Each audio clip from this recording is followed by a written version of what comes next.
Carmilla. Chapter 6. A Very Strange Agony. When we got into the drawing room, and had sat down to take our coffee and chocolate, although Carmilla did not take any, she seemed quite herself again, and Madame and Mademoiselle de La Fontaine joined us, and made a little card party, in the course of which Papa came in for what he called his dish of tea. When the game was over, he sat down beside Carmilla on the sofa, and asked her, a little anxiously, whether she had heard from her mother since her arrival. She answered, no. He then asked her whether she knew where a letter would reach her at present. I cannot tell, she answered ambiguously, but I have been thinking of leaving you. You've already been too hospitable and too kind to me. I have given you an infinity of trouble, and I should wish to take a carriage tomorrow and post in pursuit of her. I know where I shall ultimately find her, although I dare not tell you. But you must not dream of any such thing, exclaimed my father, to my great relief. We can't afford to lose you so, and I won't consent to your leaving us, except under the care of your mother, who was so good as to consent to your remaining with us till she should herself return.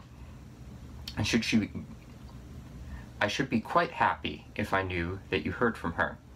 But this evening, the accounts of the progress of the mysterious disease that has invaded our neighborhood grow even more alarming. And my beautiful guest, I do feel the responsibility, unaided by advice from your mother, very much. But I shall do my best, and one thing is certain, that you must not think of leaving us without her distinct direction to that effect. We should suffer too much in parting from you to consent to it easily. Thank you, sir, 1,000 times for your hospitality, she answered, smiling bashfully. You have been all too kind to me.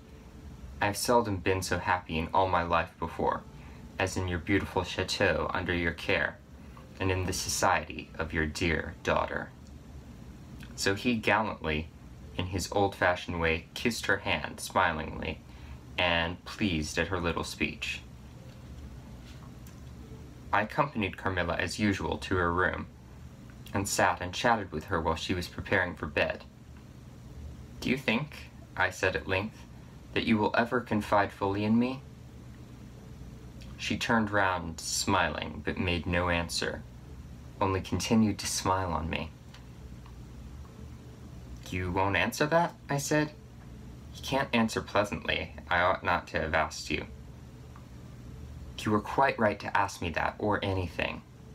You do not know how dear you are to me, or you could not think any confidence too great to look for. But I am under vows, no none half so awfully, and I dare not tell my story yet, even to you. The time is very near when you shall know everything. You will think me cruel, very selfish, but love is always selfish. The more ardent, the more selfish. How jealous I am you cannot know. You must come with me, loving me to death, or else hate me and still come with me, and hating me through death and after. There is no such word as indifference in my apathetic nature. Now, Carmilla, you are going to talk your wild nonsense again, I said hastily. Not I, silly little fool as I am, and full of whims and fancies. For your sake I'll talk like a sage. Were you ever at a ball? No, how you do run on. What is it like? How charming it must be. I almost forget. It is years ago. I laughed. You are not so old. Your first ball can hardly be forgotten yet. I remember everything about it, with an effort. I see it all, as rivers see what is going on above them, through medium, dense, rippling, but transparent. There occurred that night what has confused the picture, and made its colors faint. I was all but assassinated in my bed. Wounded here, she touched her breast, and never was the same since. Were you near dying? Yes, very. A cruel love, strange love that would have taken my life. Love will have its sacrifices. No sacrifice without blood. Let us go to sleep now. I feel so lazy. How can I get up just now and lock my door?" She was lying with her tiny hands buried in her rich wavy hair under her cheek, her little head upon the pillow, and her glittering eyes followed me wherever I moved, with a kind of shy smile that I could not decipher. I bid her good night and crept from the room with an uncomfortable sensation. I often wondered whether our pretty guest ever said her prayers. I certainly had never seen her upon her knees. In the morning she never came down until long after our family prayers were over, and at night she never left the drawing room to attend our brief evening prayers in the hall. If it had not been that it had casually come out in one of our careless talks that she had been baptized, I should have doubted her being a Christian. Religion was a subject on which I had never heard her speak a word. If I had known the world better, this particular neglect or antipathy would not have so much surprised me. The precautions of nervous people are infectious, and persons of a like temperament are pretty sure, after a time, to imitate them. I had adopted Carmilla's habit of locking her bedroom door, having taken into my head all of her whimsical alarms about midnight invaders and prowling assassins. I had also adopted her precaution of making a brief search through her room, to satisfy herself that no lurking assassin or robber was ensconced. These wise measures taken, I got into my bed and fell asleep. A light was burning in my room. This was an old habit, of very early date, and which nothing could have tempted me to dispense with. Thus fortified, I might take my rest in peace. But dreams come through stone walls, light up dark rooms, or darken light ones, and their persons make their exits and their entrances as they please, and laugh at locksmiths. I had a dream that night that was the beginning of a very strange agony.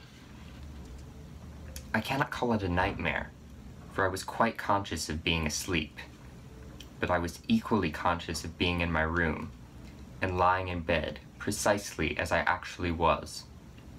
I saw, or fancied I saw, the room and its furniture just as I had seen it last, except that it was very dark, and I saw something moving round the foot of the bed, which at first I could not accurately distinguish. But I soon saw that it was a sooty black animal that resembled a monstrous cat. It appeared to me about 4 or 5 feet long, for it measured fully the length of the hearthrug as it passed over it, and it continued toing and froing with the lithe, sinister relentlessness, the restlessness of a beast in a cage. I could not cry out, although you may suppose I was terrified. Its pace was growing faster, and the room rapidly darker and darker, and at length so dark that I could no longer see anything of it but its eyes.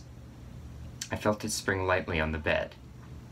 The 2 broad eyes approached my face, and suddenly I felt a stinging pain as if 2 large needles darted an inch or 2 apart deep into my breast.